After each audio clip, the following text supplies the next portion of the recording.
In the ancient city of Babylon, there were two men, Bansir, a chariot builder, and Kobe, a musician. They were talented, they were hardworking, and they were masters of their crafts. But every night, they looked at their empty purses and wondered the same thing. Why do we work so hard, yet have nothing to show for it? Meanwhile, just across town, there was a man named Arcade. He was known as the wealthiest man in all of Babylon. People traveled from far and wide to ask him how he did it. Was he born into royalty? Did he stumble upon a hidden treasure? Did the gods just favor him more than the rest? Arcade's answer was always the same. Wealth that stays to make the owner happy and contented quickly enables him to keep it. That is what I have built. I am just a man who followed the rules of gold. Babylon is long gone. The gold is gone. The city walls have crumbled to dust.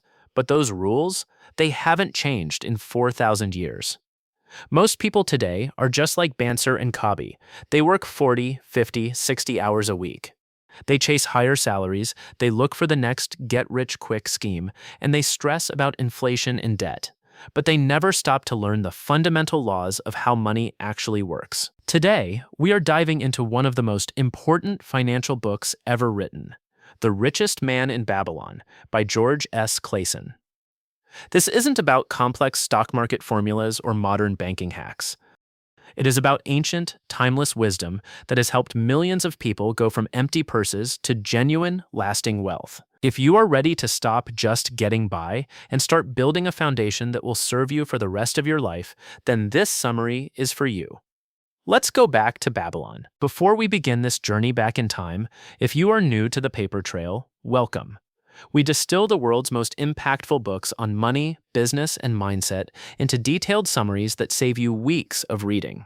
If you value this kind of content, do me a quick favor, hit that subscribe button and turn on notifications. We are committed to helping you build a smarter financial future, and you don't want to miss our weekly breakdowns. And if you want to hold the wisdom of Babylon in your own hands, the link to pick up your own copy of the book is in the description below. Grab it, follow along, and start applying these laws today. Now, let's unlock the secrets of the wealthiest city in history. Who was George S. Clason and the parables? So, who was the man who brought us these secrets? George S. Clason was an American author, born in the late 19th century. He served in the U.S. Army during the Spanish-American War, and later in life, he became a successful businessman and cartographer. He was the first person to publish a roadmap of the United States and Canada, but his most enduring legacy came in 1926, when he started writing a series of short, incredibly popular pamphlets about thrift and financial success. He used the ancient mythical city of Babylon as his backdrop. Why Babylon? Because Babylon was the financial powerhouse of the ancient world. It wasn't a city built on natural resources or massive gold mines. It was a city built on intelligence. The Babylonians were the first to understand that money is governed by laws, just like gravity or the tides. If you violate those laws, you suffer. If you work in harmony with them, you thrive. The book is written as a series of parables, short, memorable stories. Each story focuses on a different character facing a specific financial problem: debt, lack of savings, bad investments, or the fear of the future. Clason knew that people don't usually learn from long, boring lectures. They learn from stories. And through these stories, he teaches us the fundamental principles of personal finance that we are still fighting to master today. What makes this book truly timeless is that it ignores the get-rich-quick mentality. It doesn't promise you'll be a millionaire by next Tuesday. Instead, it teaches you the science of accumulating wealth, the slow, steady, and inevitable path to becoming a person of means. As we walk through these parables today, I want you to ask yourself, which character am I? Am I the one who is always struggling? The one who is afraid to take the first step? Or am I the one ready to build a foundation that will last for generations? Let's begin the first parable, the man who desired gold. We start with our two friends, Bansir the chariot builder and Kobe the musician. They are sitting on the city wall, looking down at the bustling streets of Babylon, feeling frustrated. Bansir says, "It is not fair. We have lived in this city since we were children. We have worked hard. We have put our skills to good use. but look at our purses. They are empty. They decide to seek out their old friend, Arcade, the wealthiest man in the city. They remember that when they were children, Arcade was just an ordinary boy. He wasn't smarter than them. He wasn't more gifted. So they ask themselves, how did he manage to acquire so much while we have nothing? When they find Arcade, he is sitting on a golden throne, looking relaxed and content. He doesn't look stressed by the weight of his wealth. He welcomes his old friends warmly, and they get straight to the point. Arcade, you are the richest man in Babylon. While we are still struggling for bread, you have more gold than you can spend. How did you do it? Arcade smiles and tells them his story. It didn't happen overnight, and it didn't happen by accident. He started as a humble scribe, working long hours for very little pay. He realized early on that his purse was a lean thing that protested against being empty. He wanted gold, and he was willing to do what it took to get it. But he didn't know the laws. He explains that his first major breakthrough came when he offered to do some extra work for a rich moneylender named Algamish.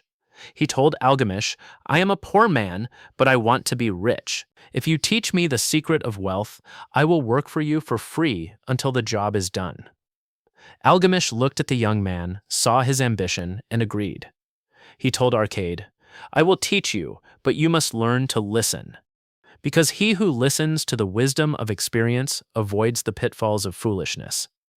Arcade's journey to wealth didn't start with a big windfall or a lucky break. It started with a fundamental shift in how he viewed his own earnings. He learned that wealth is not a matter of luck. It is a matter of discipline. Banser and Kobe listened, stunned. They realized that their struggle wasn't because of the economy, or the king, or their bosses. It was because they had been ignoring the basic principles of money. The richest man in Babylon. Arcade's story. So, what exactly did Algamish, the moneylender, teach young Arcade? Arcade explains to his friends that the first lesson was the most difficult one to accept. Algamish asked him, Do you save any of the money you earn? Arcade answered, Yes, I save all I can. Algamish laughed and said, That is like a farmer who eats his crop before it is even harvested. If you eat everything you produce, you will always be hungry. You must learn to pay yourself first. This is the origin of the most famous rule in personal finance. A part of all you earn is yours to keep.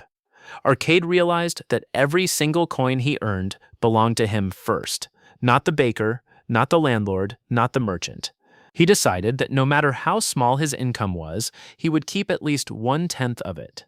He didn't make a huge adjustment. He didn't live in poverty. He just took 10% off the top and treated it as if it didn't exist. He lived on the other 90%.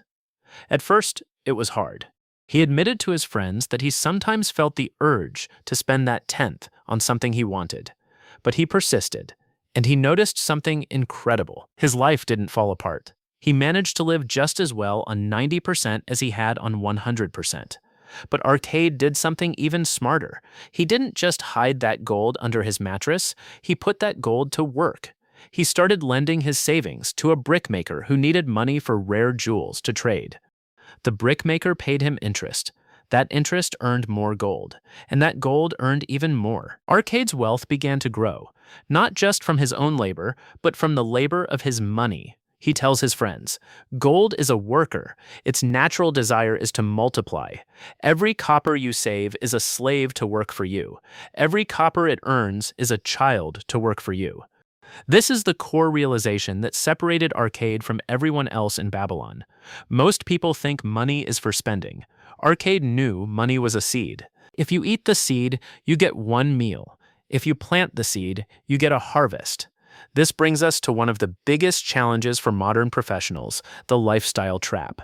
We get a raise, we spend more, we get a bonus, we upgrade our car. We never let the seeds grow into a harvest. Arcade's message is clear. You must control your spending so that you can save. You must save so that you can invest. And you must invest so that your money begins to work for you. It is a cycle that feeds itself. And it is available to anyone who is willing to start with just 1/10 of their earnings. The 7 cures for a lean purse. Now, Arcade was not just a wealthy man. He was a teacher. He was asked by the king of Babylon to instruct 100 citizens on the art of wealth accumulation. He distilled his wisdom into the 7 cures for a lean purse. If your purse is currently lean, meaning it's always empty or you're living paycheck to paycheck, these are your rules for survival. Cure 1. Start thy purse to fattening. This is the pay yourself first rule. Save at least 1/10 of everything you earn. No matter how small your income, this is non-negotiable. If you cannot live on 90% of your income, you will never live on 100%. Cure 2. Control thy expenditures. Most people confuse their necessary expenses with their desires. You need food and shelter. You do not need to upgrade your lifestyle just because your income increased. Budget your expenses so that you can fulfill your necessities, enjoy your life, and still have your 1/10 for your fat purse. Cure 3. Make thy gold multiply. This is the power of investing. As Arcad said, a lean purse that stays lean is a failure. Your savings must earn interest. It must be like a flock of sheep. It should grow and reproduce. You must find ways to make your money work so that it earns even when you are sleeping. Cure 4. Guard thy treasures from loss. Don't be a fool. Before you invest, protect your principal. Seek advice from those who are competent. If you want to know about jewels, go to the jewel merchant. Don't take investment advice from a brickmaker. Guard your gold against the lure of get-rich-quick schemes and the advice of those who haven't proven they can keep their own wealth. Cure 5. Make of thy dwelling a profitable investment. Own your own home. Clason argues that owning your own property is a fundamental step toward financial security. It reduces your cost of living and provides stability, which allows you to focus on building more wealth. Cure 6. Ensure a future income. You must plan for your old age. You must plan for the support of your family when you are no longer able to work. This is the seed of modern retirement planning. Whether it's through investments, annuities, or property, ensure that your future self is taken care of. Cure 7. Increase thy ability to earn. This is the most important cure for the modern era. The more you know, the more you earn. Invest in yourself. Learn your craft better, become more skilled, be more valuable to your employer or your clients. The greatest asset you have is your own ability to earn income. These 7 cures are not just abstract ideas. They are a logical, step-by-step system. Save, control, invest, protect, own, plan, and improve. If you follow these 7 steps, Arcad promises, your purse will eventually grow heavy. Meet the goddess of good luck. We all know people who seem to have all the luck. They win a lottery, they get a promotion they didn't work for, or they stumble into a lucrative opportunity. But Clason argues that luck is often misunderstood. In another parable, he introduces the idea of the goddess of good luck. Many people sit around waiting for her to visit them, hoping for a stroke of fortune to solve their problems. But the wisdom of Babylon suggests that good luck is not something you wait for, it is something you attract. How do you attract good luck? By being prepared to take advantage of opportunities when they arise. The book tells the story of a man who missed out on several opportunities because he was hesitant, fearful, or unprepared. He didn't have his gold ready, he didn't have the right connections, or he simply wasn't educated enough in his field to recognize a good deal. He was essentially blaming bad luck for his failures, when the truth was that he had been unlucky because he had not cultivated the discipline or the knowledge to seize the chances that had come his way. This is a powerful lesson for us. We often think luck is random, but in the context of your finances, good luck is usually just preparation meeting opportunity. If you are following the 7 cures, if you are saving your gold, if you are learning your craft, if you are guarding your assets, then you are constantly positioning yourself in the path of opportunity. When a good investment comes along, you have the capital ready to jump on it. When a career opportunity appears, you have the skills to excel. The people who complain about bad luck are often the ones who are stagnant. They haven't prepared, so they aren't ready to act when the door opens. Arcad teaches that you don't chase the goddess of good luck. You build your life, your knowledge, and your financial foundation so that when she walks by, you are standing exactly where she can see you. Luck favors the prepared. It favors the person who has done the work, saved the gold, and sharpened their skills. Don't wait for luck to strike. Build the kind of life where luck becomes an inevitable result of your actions. The 5 Laws of Gold. Arkad's wisdom culminated in what he called the 5 Laws of Gold. If the 7 cures are how you build your purse, the 5 laws are how you manage and protect the wealth once you have it. The first law of gold. Gold comes easily and in increasing quantities to any man who will put by not less than 1/10 of his earnings to create an estate for his future and that of his family. The lesson. Wealth is not about the amount you earn. It is about the percentage you keep. It's a recurring, non-negotiable tax you pay to your future self. The second law of gold. Gold labors diligently and contentedly for the wise owner who finds for it profitable employment, multiplying even as the flocks of the field. The lesson. Money is an employee. If your money is sitting in a non-interest-bearing account or under a mattress, it is unemployed. Your goal is to find employment for your capital that pays you a return. The third law of gold. Gold clings to the protection of the cautious owner who invests it under the advice of men skilled in its handling. The lesson. Never invest in things you don't understand, and never take financial advice from people who are not experts in that specific field. If you want to invest in real estate, ask a real estate developer, not your neighbor. The fourth law of gold. Gold slips away from the man who invests it in businesses or purposes with which he is not familiar or which are not approved by those skilled in its keep. The lesson. Beware of get-rich-quick schemes or speculative bets that look good on paper but have no substance. If an opportunity sounds too good to be true, it almost always is. Protect your principal above all else. The fifth law of gold. Gold flees the man who forces it to impossible earnings or who follows the alluring advice of tricksters and schemers, or who trusts it to his own inexperience and romantic desires in investment. The lesson. The romantic desire to get rich overnight is the fastest way to lose everything.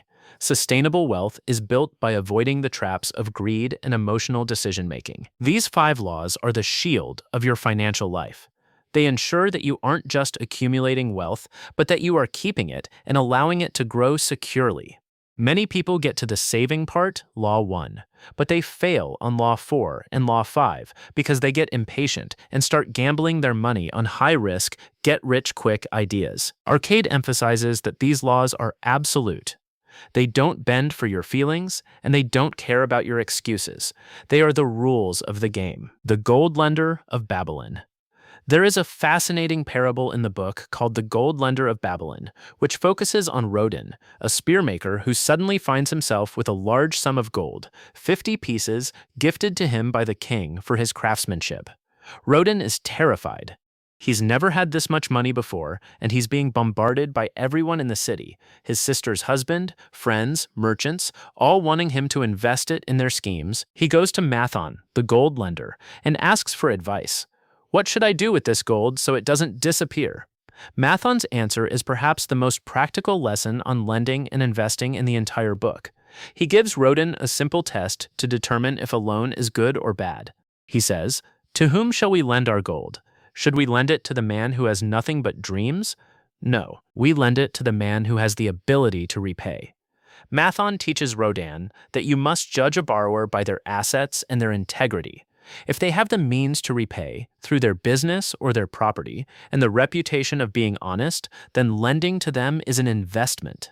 If they don't, it is not an investment. It is a charity, and you should be prepared to lose that money entirely. This is a profound shift in mindset for Rodin and for us. In modern terms, this applies to how we think about risk. Whether you are lending money to a friend, investing in a startup, or even choosing a bank to deposit your money, you must apply the gold lender's test. Do they have the collateral? Do they have the track record? Do they have the ability to generate the income to pay you back? Rodin learns that it is better to have his gold safely in his own possession than to have it out there with people who are unlikely to return it. He learns that the greatest risk to your wealth is the desire to make too much money too quickly by trusting the wrong people. The lesson here is about discernment.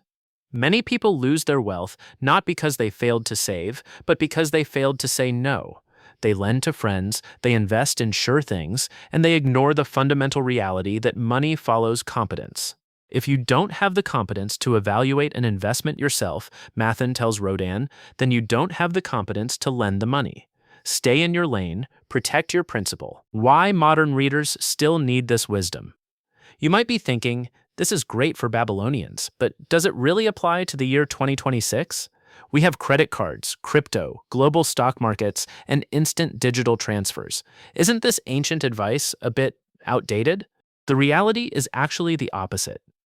We live in a world of unprecedented financial complexity. We are bombarded with notifications, investment apps, and constant pressure to spend. The temptations to lose your money today are 1,000 times more sophisticated than they were in Babylon.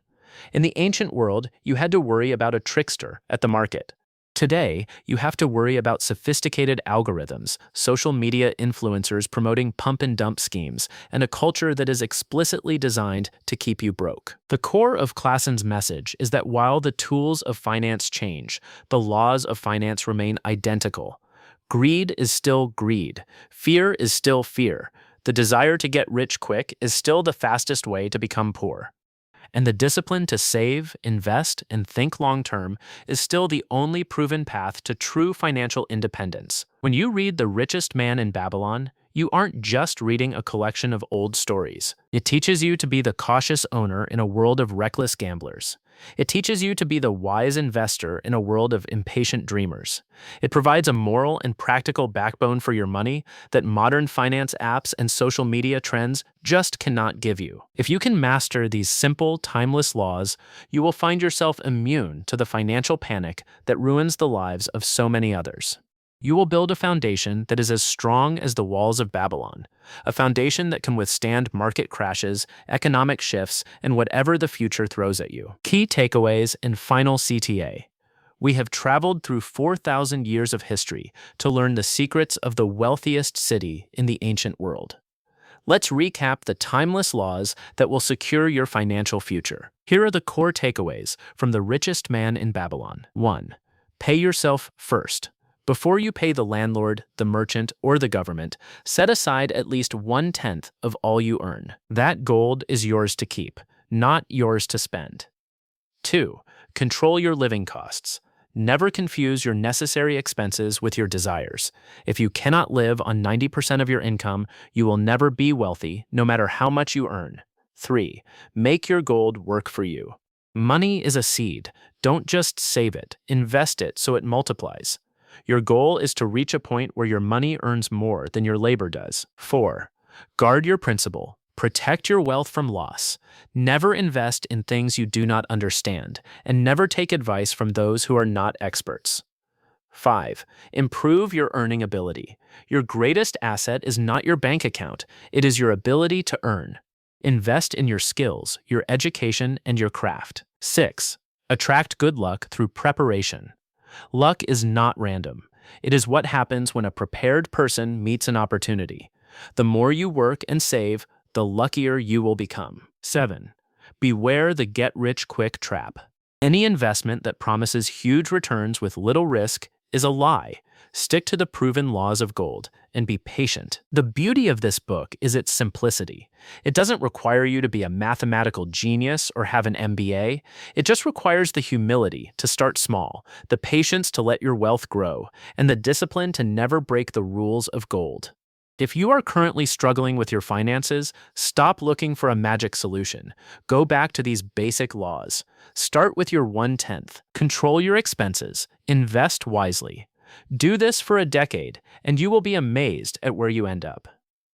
If this summary helped you clarify your financial path, hit that like button. It tells YouTube that you value this kind of deep dive wisdom. Subscribe and join us on the paper trail. We are building a library of financial and mindset wisdom that will last you a lifetime. And if you want to study these parables in depth, pick up a copy of The Richest Man in Babylon using the link in the description below. It is a short read, but its lessons are worth a fortune. On the money trail, we have now covered the most essential books for building wealth from scratch. Every single one is waiting for you on this channel. Go binge watch them to build your full financial education. And next up, we are moving to the modern era with Die with Zero by Bill Perkins. This book completely flips the script on traditional saving. It asks a dangerous question: are you saving too much? You don't want to miss that one. Until next time, keep your purse fattening, keep your investments growing, and we will see you on the next one.